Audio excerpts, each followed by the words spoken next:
Ganda, may birthday celebrant. Okay, ipapalala nato na yato ni presensya. Madam Lourdes. Nato mo sa Ginoo. Sa ngalan sa May Sana ka sa Espiritu Santo. Amen. Umigo ka ako. Amen. Sa ngalan sa May Sana ka sa Espiritu Santo. Amen.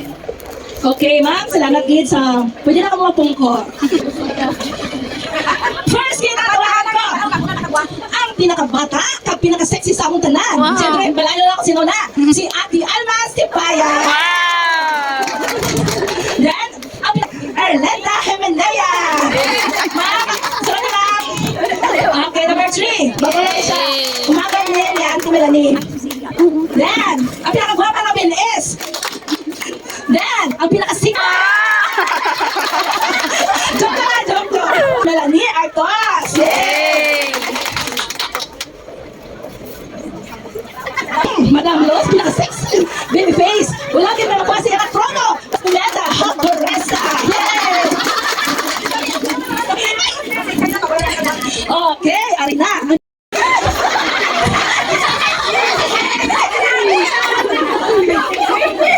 Sa palo kasi ni Frank, Agustin niya, labi lagi kay Gigi, no, ang ato nga midwife. Ang sige ko galing, very lucky kita kay Alma nga arak kadiri. So makita gid no ang ato mga BSW no very supportive. Siyempre sa ato bisita, thank you so much. Of our constituents, health workers, masyado na siya kadapila na kabaho.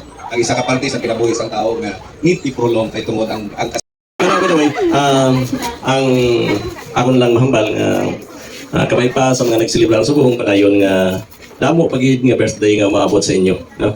Nagmali sila ka-type August 24. That's why naging adopted ako sa Augustinian. Pero anyway, thank you kay kung wala ko handa sa mga balon ko sa August. Kung wala na ko handa sa Ano ko din siya din? Ano yan ngayon? Sisi, ano na? Sisi.